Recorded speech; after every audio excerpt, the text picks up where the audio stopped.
আসসালামু আলাইকুম দর্শক। সাম্প্রতিক বাংলাদেশের নানা বিষয় নিয়ে আজকে আমাদের সঙ্গে আলোচনায় আছেন রাজনৈতিক বিশ্লেষক। নমস্কার মাননীয় দর্শক।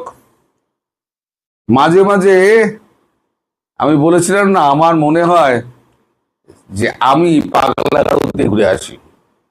ইন্টারভিউ হয়েছে, সেগুলো সব এআই মাধ্যমেই হয়েছে, মেনে নিলাম। আচ্ছা, অডিও যে ইন্টারভিউটা, সেটা প্রশ্নকর্তা পরবর্তী কি প্রশ্ন করবে এআই তার অ্যান্সার জানবে কি করে? আমি ধরে নিলাম তাও ঠিক আছে, বর্তমান যুগে টেকনোলজিতে তাও ঠিক আছে, আগে থেকে ফিট করা ছিল, তাও ঠিক আছে। কিন্তু রয়টার্সের ছাপার অক্ষরে যেটা বেরিয়েছে সেটাও কি এআই দিয়ে? তাহলে লিখুন না, তাহলে বলুন ওটা এআই দিয়ে করা। রয়টার্স দেখুন কি হাল করে আপনাদের। বাংলাদেশে একটি সামাজিক মাধ্যমে এরম একটি, যিনি করেছেন তিনিও খুব দামি ব্যক্তি, নাম করছি না, এবং যথারীতি গালাগালির বন্যা বয়েছে আওয়ামী লীগের পক্ষ থেকে। খুব স্বাভাবিক, একটা জীবিত মানুষকে যদি এআই বানিয়ে দেয়, কারণ তাকে নাকি সশরীরে দেখা যাচ্ছে না। আচ্ছা আচ্ছা, মুস্তাফা খামেনি আজ পর্যন্ত তিনি সামনে আসেননি তার প্রাণের ভয়ের জন্য। তাহলে কি এবারে তো সারা পৃথিবী বলবে যে মুস্তাফা খামেনি মারা গেছে? তিনি তো ভিডিও বার্তাও দেন না, অডিও বার্তাও দেন না, কোনো লিখিত প্রশ্নের জবাবও উনি দেন না। ওই কোথাও তো লেখা হয়নি যে মুস্তাফা খামেনি ইরানির তিনি মারা গেছেন। আসলে বাংলাদেশটা হচ্ছে গুজবের রাজ্য, পুরো গুজব দিয়ে চলছে, অথচ ঘটনা হচ্ছে পুরো উল্টো। তিনি বেশ বহাল তবিয়াতে আছেন, তার সঙ্গে নেতৃবৃন্দ দেখা করছে, কথাবার্তা বলছে, এবং তারা কিন্তু সন্তুষ্ট হয়ে যে যার মতো কাজ করছেন। আমিও বোধহয় এআই এর একটা প্রতিচ্ছবির সঙ্গে দেখা করে এসেছিলাম, আমার তো মনে হচ্ছে।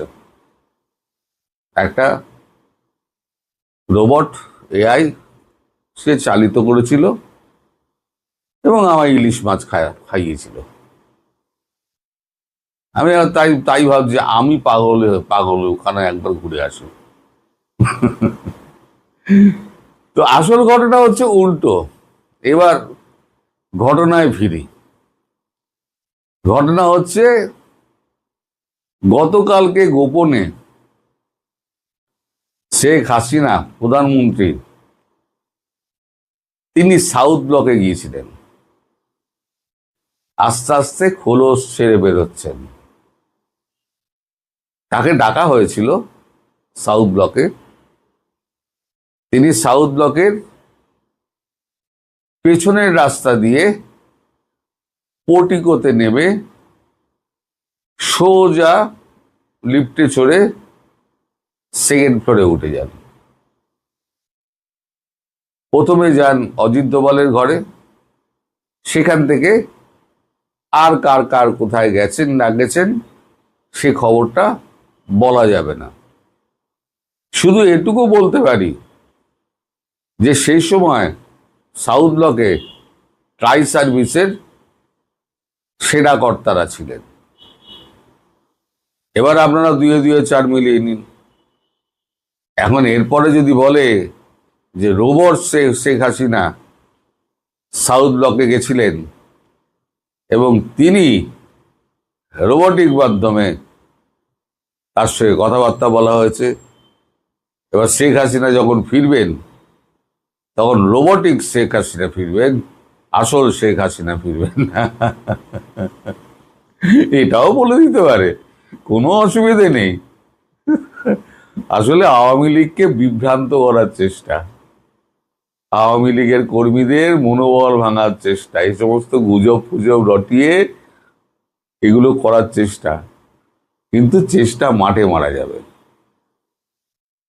তিনি ডিসেম্বরের আগে ফিরবেন বলেছেন, তিনি ডিসেম্বরের আগেই ফিরবেন। এবার কি প্রকারে ফিরবেন তার প্ল্যানিং হচ্ছে, আর সেই প্ল্যানিং চূড়ান্ত করার জন্যই হয়তো, আমি জানি না, আমি নিশ্চিত না, হয়তো প্রধানমন্ত্রী, বাংলাদেশের প্রধানমন্ত্রীকে সেখানে ডেকে পাঠানো হয়েছিল। আরো নিশ্চয়ই কিছু কাজ ছিল, নিশ্চয়ই আমাদের প্রধানমন্ত্রীর সঙ্গে দেখা হলেও হতে পারে, আমি নিশ্চিত না, কারণ এই খবর আমি কিছু যা পেয়েছি তার মধ্যে এই খবরটা নেই। বাকি খবরটা আমি বলতে পারবো না, সেটা নানান রকম নিষেধাজ্ঞার জন্য। তবে আস্তে আস্তে তিনি যে খোলস ছেড়ে বেরোচ্ছেন, এবং রয়টার্সের ইন্টারভিউ ছাপার পর আমি ওই ভিডিওতেই বলেছিলাম, খুব শীঘ্রই একটা ইন্টারন্যাশনাল টিভিকে তিনি সরাসরি ইন্টারভিউ দেবেন, 1-to-1। এখন সেটাকেও রোবটিক হাসিনা বানিয়ে দেন না, বা বলার কিছু নেই, বাংলাদেশে সব সম্ভব। একটা গুজবের পেছনে দেশটাকে ধ্বংস করে দিল ছুটে গিয়ে, তাহলে আপনাদের দেশে সব সম্ভব। কিন্তু এই যে চালাকিটা করা হচ্ছে না, এই চালাকিটা সম্পূর্ণভাবে আওয়ামী লীগকে বিভ্রান্ত করার চেষ্টা। ঘটনা যা ঘটছে তার উল্টো দিকে ধারাকে বইয়ে দাও। এই আওয়ামী লীগ যে মনোবল ফিরে পাচ্ছে, এই যে গোপালগঞ্জে ঢুকতে পারছে না, আরো অনেক জায়গায় ঢুকতে পারবে না, ধীরে ধীরে ধীরে ধীরে। উনি 8-4টে ইন্টারভিউ দিন, তারপর টিভিতে একটা ভাষণ দিন। আমি বলেছি না, উনি যাওয়ার ঠিক 10-12 ঘন্টা আগে টিভিতে একটা ভাষণ দেবেন, ভাষণ দিয়ে তারপরে উনি রওনা হবেন। সড়ক পথে যাবেন নাকি বিমান পথে যাবেন সেটা আমি জানি না। এইবার ধরুন বাংলাদেশ সরকার সেই বিমান ঢোকার অনুমতি দিল না, আরে বিমান কি আর একা যাবে? এখান থেকে 2 স্কোয়াড্রন রাফাল যাবে তার সঙ্গে, কে বাধা দেবে? 2 স্কোয়াড্রন রাফাল তার সঙ্গে সঙ্গে যাবে, বাধা দেওয়া মানে বুঝতেই পারছেন কি হবে। কোনো আশঙ্কা না, যা ঘটবে সেটা আমি আগাম বলে দিলাম। 2 স্কোয়াড্রন রাফেল তাকে পাহারা দিয়ে নিয়ে যাবে। এবার বাংলাদেশের কত এয়ার ফাইটার আছে, তাদের কত শক্তি একবার উড়িয়ে দেখুক, তারপর দেখা যাবে। তবে ভারত সরকার এখনো চাইছে যে আপোষে মীমাংসা হোক। ব্যাকডোর চ্যানেলে কথাবার্তা চলছে, কিন্তু মানে বিএনপির পক্ষ থেকে জামাতের চাপে কোনো রকম ভাবেই তারা সহায়তা করছে না। আর তারেক রহমান হচ্ছেন ডামি মুখ্যমন্ত্রী, এখন আমি বলতে বাধ্য হলাম, উনি হচ্ছেন ডামি মুখ্যমন্ত্রী, এই প্রধানমন্ত্রী। তার কোনো সে নেই, তার খাল কাটা ছাড়া আর গাছ পোতা ছাড়া তার কোনো কাজ নেই। ওইসব করে বেড়াও আর প্রধানমন্ত্রীর চেয়ারে বসে থাকো। আজ পর্যন্ত তাকে কোনো রকম কথা বলতে দেখেছেন যেটা জাতির পক্ষে ভালো বা মন্দ? কোনো কথা, কোনো দিক নির্দেশনা দিতে পেরেছেন? কিচ্ছু পারেননি। উনি তো ভালো করে কথাই বলতে পারেন না। শেষ পর্যন্ত আপনাদের অপেক্ষা করতে হবে, অনেক নাটক জমা হয়ে আছে। বিশেষ করে ধীরে ধীরে খোলাসা হবে এই সাউথ ব্লকে যাওয়ার ব্যাপারটা। তবে ঘটনা যে তীর গতিতে এগোচ্ছে সেটা কিন্তু তার এই সাউথ ব্লক ভ্রমণ পরিষ্কার করে দিচ্ছে। আরো অনেক খবর হবে, আপনারা ধৈর্য ধরে অপেক্ষা করুন এবং দেখতে থাকুন। আসসালামু আলাইকুম রহমতুল্লাহি ওবরকাতুহু। সম্মানিত দর্শক, শেখ হাসিনার দেশে ফেরার যে ঘোষণা, এই ঘোষণার উপরে এই মুহূর্তে বাংলাদেশে অন্য কোনো খবর নেই। বাংলাদেশের রাজপথে আমি যখন আজকের এই অনুষ্ঠান করছি, ঠিক সেই সময়টাতে জেএনজি এইচএসসি যারা পরীক্ষা দিলেন, অর্থাৎ উচ্চ মাধ্যমিক যারা পরীক্ষা দিলেন, তারা শিক্ষামন্ত্রীর পদত্যাগের দাবিতে পুরো ঢাকা শহর কার্যত অচল করে রেখেছেন। রাজপথে বিচ্ছিন্নভাবে সংঘর্ষ হচ্ছে, তারপর গাড়ি ভাঙচুর হচ্ছে, আরও নানা রকম ঘটনা ঘটছে। এরই মধ্যে আবার প্রধানমন্ত্রী আজকে একটি অনুষ্ঠান করেছেন শিক্ষামন্ত্রীকে নিয়ে। স্পষ্টতই বোঝা যাচ্ছে যে বিষয়টির যে রাজনৈতিক সমাধান, সেই রাজনৈতিক সমাধান হয়তো সরকার চাচ্ছে না। এ কারণে যখন রাজপথে যে বিষয়টি নিয়ে আন্দোলন হচ্ছে এবং যে মুখটি দেশের সেই প্রায় ২০ লাখ ছাত্রছাত্রী, তার সঙ্গে যে অভিভাবক মিলে কয়েক কোটি মানুষ যে মুখটির বিরুদ্ধে বিষোদ্গার করছে, ঠিক সেই মুখটিকে নিয়ে প্রধানমন্ত্রী যখন আজকের দিনে এই অনুষ্ঠান, যদিও সেটা পূর্ব নির্ধারিত, করছেন, ইট মিনস শিক্ষামন্ত্রীর উপর প্রধানমন্ত্রীর যে আস্থা, বিশ্বাস, ভালোবাসা, এটি অবিচল।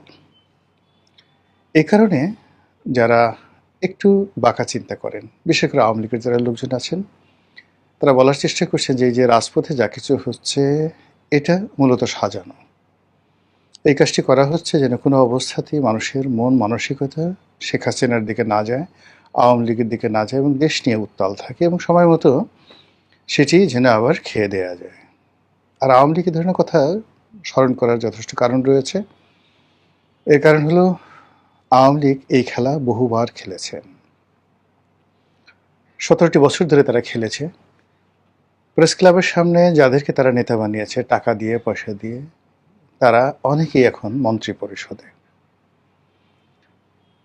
যে সকল আন্দোলন, লড়াই, সংগ্রাম জাগ্রত রেখে বিএনপি এবং জামাতকে পিটিয়ে তারা বোঝানোর চেষ্টা করছে দেশে গণতন্ত্র আছে, না সেটা এরকম হলো কী করে। এগুলো সব পুরনো খেলা। ঠিক সেই খেলার কোনো এক ফাঁকে তারা হোঁচট খেয়েছেন, তাদের পা পিছলে গিয়েছে এবং সেই পচা শামুকে তাদের পা কেটেছে। তো সেদিক থেকে যদি বর্তমান সরকার একই কাজ করে থাকে, অন্যায় কিছু তো নয়। আর এই আন্দোলনটি কিভাবে চলছে, কারা করছে, কারা পিছন দিকে মদত দিচ্ছে, এই সমস্ত কথাবার্তা সরকারের চাইতে আওয়ামী লীগের যারা লোকজন তারা বেশি ভালো বলতে পারবেন। এর কারণ হলো ১৭টি বছর ধরে তারা এই আন্দোলন চালিয়ে আসছে। কাজে এগুলো নিয়ে এখানে আমি কোনো কথা না বলে আমি শুধুমাত্র শেখ হাসিনার দেশে ফেরার ঘোষণা, এটা আওয়ামী লীগের জন্য উপকার হবে না ক্ষতির কারণ হবে, সেই বিষয়গুলো নিয়ে সংক্ষেপে আলোচনা করব। শেখ হাসিনা ঘোষণা দিয়েছেন তিনি ডিসেম্বরের মধ্যে বাংলাদেশে ফিরবেন, সঙ্গে তার যারা নেতৃবৃন্দ রয়েছেন তারা ফিরবেন এবং তার যারা নেতৃবৃন্দ তারা ইন্টারনেট প্রোটোকলে এসে বলছেন যে আমরা যাব। কেউ কেউ নেত্রীর সঙ্গে দেখা করার জন্য ইতিমধ্যে দিল্লিতে এসে পৌঁছে গেছেন। তারপর অনেকে চার্টার প্লেনে করে, অর্থাৎ শুধুমাত্র ইংল্যান্ড থেকে নাকি 10টি বিমানে করে নেতাকর্মীরা বাংলাদেশে আসবেন। তাহলে 747 যে বিমানগুলো আছে বা এয়ারবাসের যে হাইয়েস্ট ক্যাটাগরির প্যাসেঞ্জার বিমানগুলো আছে সেগুলো চার্টার্ড করে আওয়ামী লীগের যারা লোকজন আছেন তারা যদি একসঙ্গে শুধুমাত্র ইংল্যান্ড থেকে 2 থেকে 3 হাজার লোক আসেন, আরও বেশি আসতে পারবে, 3 হাজার লোক তারা যদি আসেন, আবার যদি সেই চার্টার প্লেনে করে ইউএসএ থেকে এইভাবে 3-4 হাজার লোক আসে, ভারত থেকে 4-5 হাজার লোক আসে।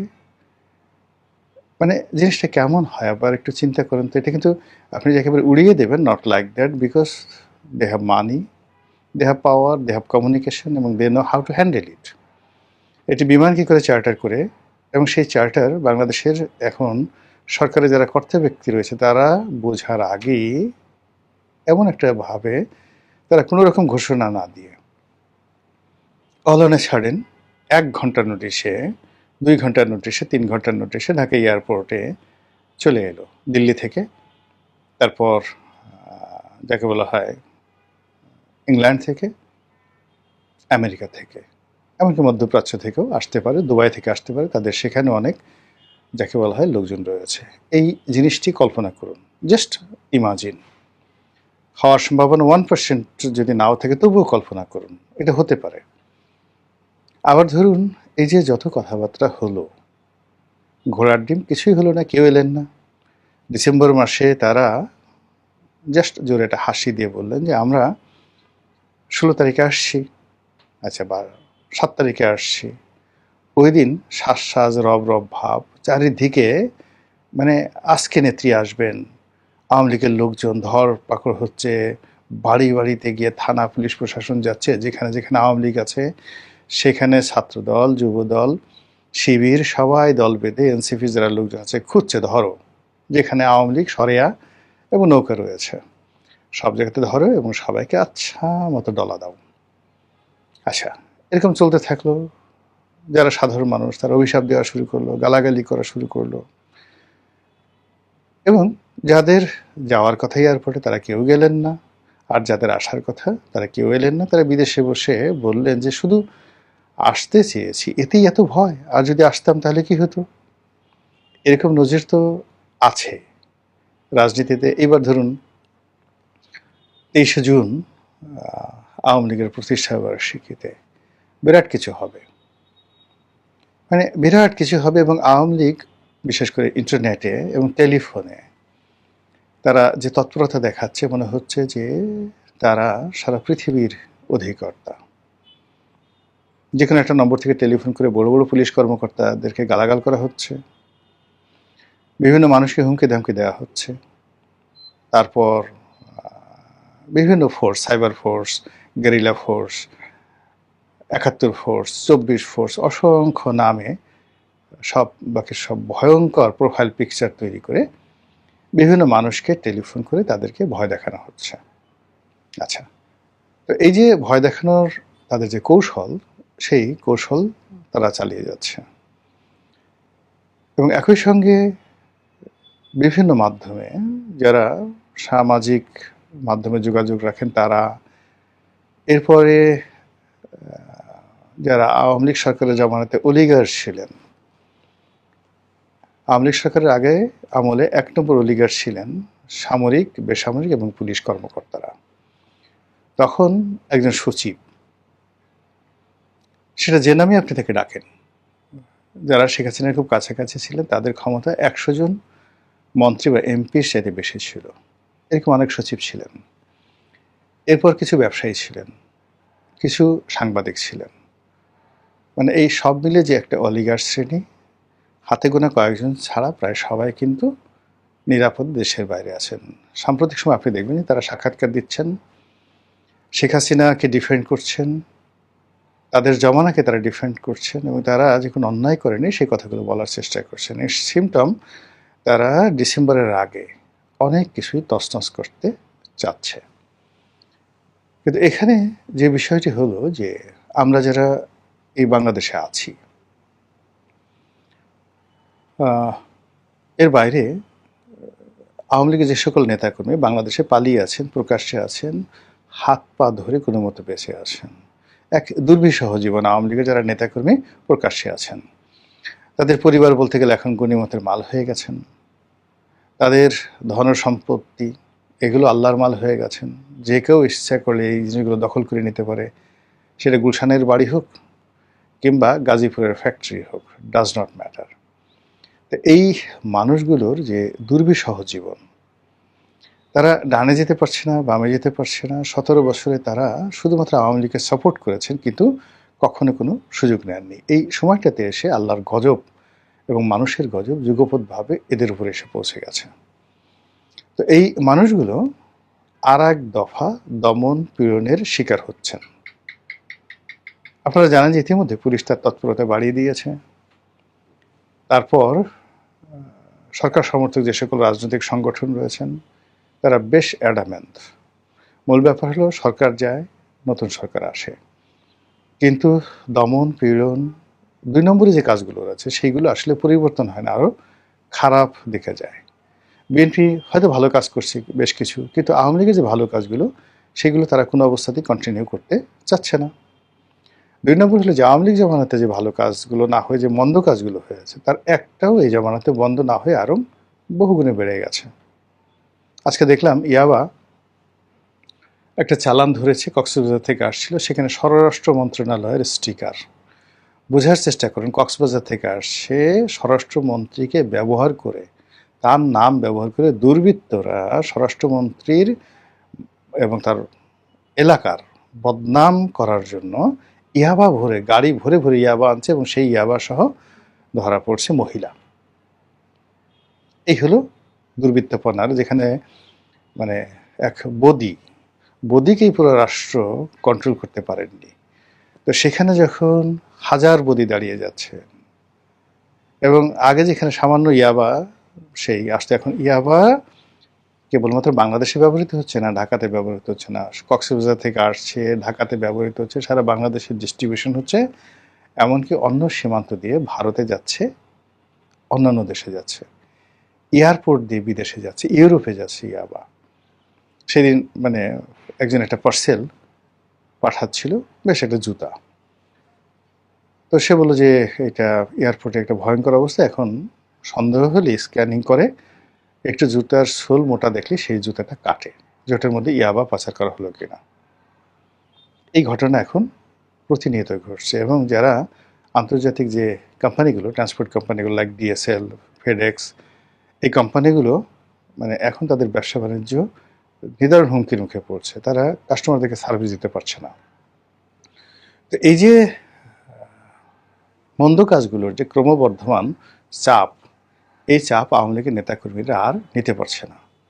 মামলা হয়েছে, মোকদ্দমা হয়েছে, মার খেয়েছে, বাড়ি ছেড়েছে, যে কটা টাকা ছিল সেইগুলো শেষ হয়ে গেছে এবং এমন একটা অবস্থায় পৌঁছে গেছে যে দেখা গেল একজন এমপি কিংবা একজন মেয়র বা একজন প্রশাসক, জেলা প্রশাসক মানে জেলা পরিষদের যে নিয়ে প্রশাসক ছিলেন, তো ওনারা অনেকেই পালিয়ে আছেন, যার হয়তো 3-4টা বাড়ি ছিল, এখন সে ঢাকা শহরে 20-25 হাজার 30 হাজার টাকা দিয়ে একটা বাড়ি নিয়ে বা ভাড়া নিয়ে সে তার স্ত্রীকে ওখানে রেখেছে, আর সে বিভিন্ন এলাকাতে, স্ত্রী আছে ঢাকাতে, সে হয়তো আছে রংপুরে। এখন সে রংপুরে নেতাকর্মী বিভিন্ন লোকের কাছ থেকে সে এখন টাকা চাচ্ছে। মেয়র, একটা নাম করা মানে সিটি কর্পোরেশনের মেয়র, তাও কত যে ভাই আমাকে 5,000 টাকা দেন, আমি তো চলতে পারছি না। আরেকজন বিখ্যাত ব্যক্তি, একেবারে বিখ্যাত ব্যক্তি, যার বিরুদ্ধে অভিযোগ সে 400-500 কোটি টাকা সে মেরেছে, সেই লোক দেখা গেল বিভিন্ন মানুষের কাছ থেকে 10,000 12,000 করে টাকা 3-4 জন মিলে সে যেখানে আছে সেইভাবে সে চলছে, তার সব কিছু ফ্রিজ করা, ব্যাঙ্ক অ্যাকাউন্ট ফ্রিজ করা, সব কিছু ফ্রিজ করা, এবং সে মুভমেন্ট করতে পারছে না, চিকিৎসা করাতে পারছে না। এই যে আওয়ামী লীগের যে বাস্তব দুর্ভোগ এবং দুর্দশা, সেই দুর্ভোগ এবং দুর্দশা এভাবে ডেডলাইন দিয়ে, ডিসেম্বরের ডেডলাইন দিয়ে, এটা যদি সফল হয় সেটা এক ধরনের ফলাফল হবে, যদি সফল না হয় আওয়ামী লীগের যতটুকু শক্তিমত্তা রয়েছে, যতটুকু গ্রহণযোগ্যতা রয়েছে, আওয়ামী লীগ সম্পর্কে যত ভয় রয়েছে, সেই ভয়টা 2027 সনে জিরো হয়ে যাবে, জাস্ট জিরো। কথা বলার সময় মানে মানুষ এটা নিয়ে কোনো বিশ্বাসই করবে না, মিডিয়াগুলো এগুলো নিয়ে মাতামাতি করবে না, সামাজিক মাধ্যমে মাতামাতি করবে না, যদি ডিসেম্বরে কোনো একটা ঘটনা না ঘটে। আবার অন্যদিকে ডিসেম্বরে কিভাবে এই ঘটনাগুলো ঘটবে সেটাও কিন্তু যারা রাজনৈতিক বিশ্লেষক তারা কোনো অবস্থাতেই মিলাতে পারছে না, যে ঠিক এটা বোগাসবো হবে নাকি আসলে কিছু একটা হবে। এনিওয়ে, যাই হোক, আমরা দেশের বাসিন্দা, আমরা চাই দেশ শান্তিতে থাকুক, দেশের মানুষ ভালো থাকুক, সব ভালো কর্মের ধারাবাহিকতা থাকুক এবং মন্দ কাজগুলো বন্ধ হয়ে যাক। আসসালামু আলাইকুম রহমতুল্লাহি ওয়া বারাকাতুহু।